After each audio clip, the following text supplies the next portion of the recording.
ტრამპი განრისხებული მას შემდეგ, რაც ირანის 300 დრონი კუბაში ასე შეშოს დაუმიზნა და თეირანის მუქარა ფლორიდიდან რამდენიმე კილომეტრში აღმოჩნდა, გაფრთხილებს მზარდი უსაფრთხოების საფრთხის შესახებ, რომელიც ამერიკის სანაპიროდან მხოლოდ 90 მილის მანძილზეა. ბუში ასახელებს ცნობებს იმის შესახებ, რომ 7 კუბამ ირანიდან ასობით საბრძოლო დრონი შეიძინა. ამერიკული დაზვერვის საფუძველზე გაკეთებული გაფრთხილება მიუთითებს, რომ 2023 წლიდან მოყოლებული კუბამ რუსეთიდან და ირანიდან შეძენილი 300-ზე მეტი სამხედრო დრონის გაერთიანებული გამოყენება დაიწყო. და დაიწყო განხილვა, თუ როგორ შეიძლება ამ საფრენი აპარატების გამოყენება გუანტანამოს ბაზის, ამერიკული სამხედრო გემებისა და თუნდაც Key-West-ის წინააღმდეგ. ინფორმაცია კიდევ უფრო გაძლიერდა მას შემდეგ, რაც ჯებ ბუშმა და დეპუტატმა კარლოს ხიმენესმა 2026 წლის 8 ივლისს Coral Gable-ში ირანული დრონი შაჰედას 36 წარადგინეს. იმის საჩვენებლად, რომ რისკი მხოლოდ ყურეზე აღარ იყო შეზღუდული. ჰავანა ფლორიდის სანაპიროდან დაახლოებით 90 მილის მანძილზე მდებარეობს. იმ დროს, როდესაც ირანელი სამხედრო მრჩევლები სავარაუდოდ კუნძულზე მოქმედებდნენ და კუბას ეხმარებოდნენ გაეგო ტექნოლოგია, რომელსაც თეირანი იყენებს ბაზებზე, გემებსა და ქალაქებზე თავდასხმისთვის. დონალდ ტრამპმა გაამკაცრა რიტორიკა ამ ორშაბათს 13 ივლისს და ადანაშაულა ირანის შეთანხმებების დარღვევაში და დაახპირდა, რომ რეჟიმს ძალით დაარტყამს. მაგრამ ჩვენ მქონდა საიდუმლო შეთანხმება. ეს იყო საბოლოოდ გაფორმებული შეთანხმება, მაგრამ დაარღვიეს. ისინი ყოველთვის არღვევენ.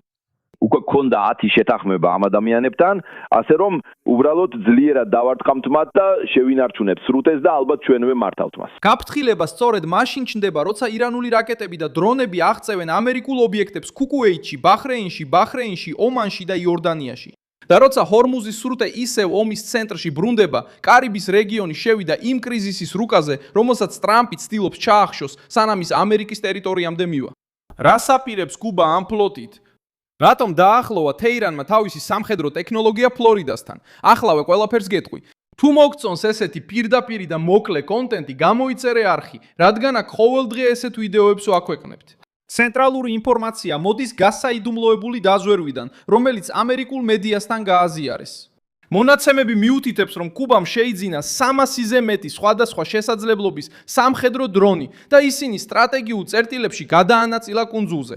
ბუში მიუთითებს ცნობებზე, რომ კუბამ შეიძინა ასობით ირანში წარმოებული საბრძოლო დრონი, მათ შორის ირანული წარმოების შაჰედ 136-ის დრონიც.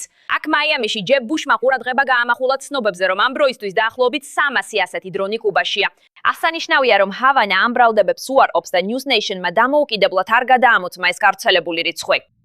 კუბის ხელისუფლებამ შესაძლოა განიხილა გამოყენების სცენარები იმ შემთხვევაში, თუ ვაშინგტონთან ურთიერთობა ღია დაპირისპირებამდე მივა.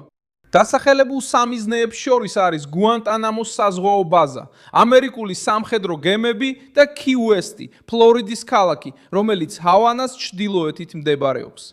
ამერიკული შეფასება არ მიუთითებს დაუყოვნებელ თავდასხმაზე. ეს არ ამცირებს საფრთხის ნიშნებს. პრობლემა მდგომარეობს სიახლოვის, რაოდენობისა და სამხედრო თანამშრომლობის კომბინაციაში. კუბის ტერიტორიიდან გაშვებულ დრონს ამერიკულ ობიექტებამდე ბევრად ნაკლები მანძილის დაფარვა მოუწევს, ვიდრე იმ სისტემებს, რომლებსაც ირანი ყურეში იყენებს. კუნძული თეირანს ასევე სთავაზობს პოლიტიკურ და სამხედრო პლატფორმას დასავლეთ ნახევარსფეროში, რასაც ვაშინგტონი 10 წლეულებია ცდილობს აღკვეთოს. კუბამ 2023 წელს დაიწყო დრონების მიღება რუსეთისა და ირანისგან. ამერიკელი ოფიციალური პირების თქმით, აღჭურვილობის ნაწილი სტრატეგიულ ადგილებში შეინახეს. სანამ კუბელი სამხედროები ახალ ერთეულებს ეძებდნენ და ირანული გამოცდილებისგან სწავლას ცდილობდნენ, ირანის სამხედრო მრჩევლების ყოფნამ ჰავანაში განგაში გაზარდა. იგივე რეჟიმი, რომელიც დრონებს იყენებს ჰორმუზის სრუტეში გემებზე ზეწოლისთვის, ახლა დაკავშირებულია ფლოტთან, რომელიც ამერიკის სანაპიროსთან ახლოს არის განთავსებული. ჯებ ბუშმა ეს საკითხი დებატების ცენტრში 8 ივლისს წამოაყენა, ღონისძიებაზე, რომელიც ჯგუფმა United Against Nuclear Iran-მა Coral Gables-ის ბილტმორის სასტუმროში გამართა. კარლოს გიმენესისა და ყოფილი ელჩი მარკ უოლასის გვერდით. მან წარმოადგინა შაჰედ 136, რომელიც აღდგენილია და აღნიშნა, რომ ანგარიშების მიხედვით კუბაში დაახლოებით 300 დრონია. ჩვენ ვნახეთ, როგორ არიან დრონები ორგანიზებულნი ჯგუფებად. შეუძლიათ გადააჭარბონ თავდასხმის შესაძლებლობებს, რაც ჩვენ გვინახავს ომში, ახლო აღმოსავლეთშიც. ამიტომ ეს არის საფრთხე. და მე ვფიქრობ, მნიშვნელოვანია აღვნიშნოთ, რომ ირანი მუდმივად თანამშრომლობდა კუბასთან, ვენესუელასთან, სანამ მადურო რეჟიმიდან არ წავიდოდა. ქმნიდა არასტაბილურობას არა მხოლოდ კუბაში, არამედ ნამდვილად რეგიონშიც. ნაკლებია რომ დროა. ბუში შეაქო ტრამპი. ახლო აღმოსავლეთში ირანის სამხედრო შესაძლებლობების ნაწილის შემცირებისთვის, მაგრამ გააფრთხილა, რომ საფრთხე არ გამქრალა. მან უბრალოდ ახალი მიმართულება შეიძინა. კარლოს გიმენესმა განაცხადა, რომ ასეთი ტიპის დრონი შეუძლია დიდი მანძილის დაფარვა და სამიზნეების დაზიანება შეერთებული შტატების სამხრეთ აღმოსავლეთში. გუანტანამო და კი-უესტი იმ რისკის ზონაში იქნებოდნენ, რომელიც მონაწილეებმა დაასახელეს. გიმენესმა ასევე დაახასიათა ეს აღჭურვილობა, როგორც ტერორის იარაღი და აღნიშნა, რომ თანამედროვე კონფლიქტების სწრაფად იცვლება დრონების, ხელოვნური ინტელექტისა და იაფი თავდასხმების კომბინირებული გამოყენების გამო ძვირადღირებულ სტრუქტურებზე. შაჰედას 36 ერთმხრივი შეტავის დრონია, რომელსაც ირანი ფართოდ იყენებს ახლო აღმოსავლეთში და ასევე მიაწოდა რუსეთს უკრაინაში გამოსაყენებლად. მას დაახლოებით 1500 მილის მანძილი აქვს და შეუძლია 100 ფუნტზე მეტი ასაფეთქებელი ნივთიერების გადატანა. მაიამიში ამ კვირას გამართულ ღონისძიებაზე მყოფი ოფიციალური პირები ამბობენ, რომ ის ირანის ერთ-ერთ დამახასიათებელ საბრძოლო დრონად იქცა, რადგან შეიძლება დიდი რაოდენობით და შედარებით დაბალ ფასად იყოს გამოყენებული. ჰავანამ პასუხად ვაშინგტონი დაადანაშაულა აგრესიისთვის საბაბის შექმნაში და განაცხადა, რომ ნებისმიერი სამხედრო მზადება თავდაცვითი ხასიათის ექნება. CIA-ს დირექტორი ჯონ რატკლიფი ასევე ეწვია კუბას და გააფრთხილა ადგილობრივი ხელისუფლება ნებისმიერი მთრული ქმედების წინააღმდეგ. შეთხობინება იყო ის, რომ კუნძული ვეღარ შეძლებს შეერთებული შტატების მოწინააღმდეგეებისთვის პლატფორმად დარჩენას. ვაშინგტონი ასევე აკვირდება ჩინეთისა და რუსეთის სიგნალების შეგროვების ობიექტებს კუბის ტერიტორიაზე, რაც ზრდის შეშფოთებას ჯაჯაშუშობის, ცურთნისა და სამხედრო ყოფნის გარემოსთან დაკავშირებით, რომელიც ფლორიდიდან რამდენიმე კილომეტრშია. ტრამპმა ორშაბათს ირანის წინსვლას სხვა ფრონტზე უპასუხა. ინტერვიუში მან განაცხადა, რომ თეირანთან პრაქტიკულად დასრულებული შეთანხმება არსებობდა, მაგრამ რეჟიმმა ის დაარღვია. პრეზიდენტმა თქვა, რომ ირანელები ვალდებულებებს განმეორებით არღვევენ და ახალი მკაცრი დარტყმები დააპირა. მაგრამ ჩვენ საიდუმლო შეთანხმება გქონდა. შეთანხმება მიღწეული იყო, მაგრამ დაარღვიეს. ისინი ყოველთვის არღვევენ. ჩვენ უკვე 10 შეთანხმება გქონდა ამ ადამიანებთან, ეხლა უბრალოდ ძალის დავარ ფხატმათ. ტრამპმა ასევე განაცხადა, რომ შეერთებულმა შტატებმა უნდა აიღოს ჰორმუზის სრუტის დაცვა საკუთარ თავზე და მდიდარი ქვეყნებისთვის, რომლებიც ამ გზაზე არიან დამოკიდებული, უსაფრთხოების მომსახურებისთვის თანხა უნდა აიღოს. ჩვენ გავხდებით სრუტის მცველი. შეიძლება საკუთარ თავს სრუტის მფარველი ანგელოზიც კი უწოდოთ. ამისთვის უნდა გადაგვიხადონ. როცა ამას გავაგეკეთებთ, ანაზღაურებას მივიღებთ, რადგან სხვა ქვეყნები მდიდრები არიან. ისინი ჩვენს მხარეს არიან და ამას უფასოდ აღარ გავაკეთებთ, როგორც წლების განმავლობაში ვაკეთებდით. ჩვენ 50 წელზე მეტი ხნის განმავლობაში ვიცავდით სრუტეს და არასდროს გვიხტიძნენ. მათ მთელი ფული მიიღეს და შეერთებული შტატები მარტო დარჩა. ხომ იცით არა? მათ არ სურდათ. ეს შტამბეჭდავია. დიახ, ჩვენ არასდროს მიგვილია ანაზღაურება, ჩვენ უფასოდ ვიცავდით ამას და ახლა დავიცავთ. და ანაზღაურებასაც მივიღეთ, რომ დიდი ფული დავიცვათ. მაგრამ ჩვენ უბრალოდ გვინდა, რომ ანაზღაურება მივიღოთ იმისთვის, რასაც ვაკეთებთ, იმისთვის, რომ ჩვენთვის, რომ ჩვენს ხალხს საფრთხეში ვაკენებთ. სინამდვილეში ჩვენ არავის ვრისკავთ. ჩვენ ადამიანებს უშველით. დაიმახსოვრე ეს. ეს განცხადება გაკეთდა მას შემდეგ, რაც სპარსეთის ყურეში ურთიერთშეტევების ახალი რაუნდი მოხდა.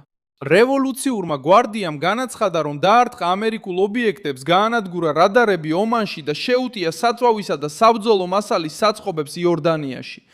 შეერთებულმა შტატებმა პასუხა დაარტყა საჰაერო თავდაცვის სისტემებს, სანაპირო რადარებს, სარაკეტო სტრუქტურებს, დრონების ცენტრებს და იტრებს და ირანულ მცირე ხომალდებს. აფეთქებები დაფიქსირდა ბანდარ-აბასში და კეშენის კუნძულზე. თეირანი ცდილობს დაამტკიცოს, რომ ჯერ კიდევ შეუძლია ფასი გადაახტევინოს შეერთებულ შტატებსა და იმ ქვეყნებს, რომლებიც ამერიკულ ჯარებს მასპინძლობენ. კუვეითი ამ ზეწოლის ცენტრში აღმოჩნდა მას შემდეგ, რაც ჩამოაგდო რაკეტები და დრონები და დააფიქსირა თავდასხმები თავდაცვასთან დაკავშირებულ ობიექტებზე. ირანი სურს აკონტროლოს ნებართვები, მარშრუტები და პირობები ნავიგაციისთვის. შეერთებული შტატები აცხადებს, რომ თეირანს არ აქვს უფლებამოსილება დახუროს ეს ტერიტორია და უზრუნველყოს კომერციული გემების ესკორტირება. მიუხედავად იმისა, რომ ბოლო პერიოდში გემების მოძრაობა მნიშვნელოვნად შემცირდა, ირანის რეჟიმი მიიჩნევს, რომ ზეწოლა მსოფლიო ვაჭრობაზე შეიძლება აიძულოს ტრამპი დათანხმდეს დათმობებზე. ეს სარისკო ნაბიჯი კიდევ უფრო სახიფათო გახდა, რადგან ამერიკის პრეზიდენტმა მკაფიოდ განაცხადა, რომ არაპირებს დაუშვას თავდასხმები სამოქალაქო გემებზე და არც ირანის კონტროლს მიიღებს ამ გასასვლელზე. ყოველი ახალი რაკეტის გაშვება ამერიკულ ბაზაზე ზრდის უფრო ძლიერი პასუხის რისკს და ამცირებს შეთანხმების შესაძლებლობას. ირანის გაფართოება ასევე გამოჩნდა იემენშიც. საერთაშორისო დონეზე აღიარებულმა მთავრობამ განაცხადა, რომ 13 იულის დაარტყა სანას აეროპორტის ასაფრენ-დასაფრენ ბილიქს, რათა შეეჩერებინა ირანული თვითმფრინავის დაჯდომა. თვითმფრინავი დაკავშირებული იყო ჰუსიტების დელეგაციის ტრანსპორტირებასთან, რომელიც ირანის ყოფილი ლიდერის დაკრძალვიდან ბრუნდებოდა. მადლობთ. ჰუსიტებმა საუდის არაბეთი დაადანაშაულეს თავდასხმაში და პასუხისგაცემას დაფირდნენ, მაშინ როცა ადენში მდებარე მთავრობამ ოპერაცია საკუთარ თავზე აიღო და ირანი იემენის საჰაერო სივრცის დარღვევაში დაადანაშაულა. ეს ეპიზოდი აჩვენებს თუ როგორ ცდილობს თეირანი გავლენის კორიდორების შენარჩუნებას ამერიკული თავდასხმების მიუხედავად. კუბა კარიბის ზღვის რეგიონში, ჰუსიტები იემენში და ირანული ძალები სპარსეთის ყურეში წარმოადგენენ ერთი და იმავე სტრატეგიის სხვადასხვა ფრონტს. სამხედრო რესურსების გაფანტვა, ვაშინგტონის მოკავშირეებზე ზეწოლა და შეერთებული შტატების იძულება, რომ ყურადღება და თავდაცვა გაანაწილოს. თეთრმა სახმა უნდა გადაწყვიტოს, როგორ მოექცეს კუბაში განლაგებულ ფლოტს ისე, რომ კუბის რეჟიმისთვის არ მისცეს მსხვერპლის იმიჯის პროპაგანდა, რომელსაც ის 10 წლეულებია იყენებს. დადასტურება იმისა, რომ ჰავანა ამზადებს დრონებს შეერთებული შტატების ობიექტებზე თავდასასხმელად, ტრამპს რთული გადაწყვეტილების წინაშე დააყენებს, რადგან საფრთხე რეალური იქნება. მდებარეობს თავად კონტინენტზე და დაკავშირებულია რეჟიმთან, რომელსაც ის ადანაშაულებს შეთანხმებების დარღვევასა და ამერიკელებზე საზღვარგარეთ თავდასხმაში. დიდი მადლობა, რომ ეს ვიდეო ბოლომდე ნახეთ. მხარი დაუჭირეთ ჩვენს პროექტს და ფინანსურად შეიტანეთ წვლილი იმ ფიქსის გასაგების საშუალებით, რომელიც თქვენს ეკრანზე ჩანს.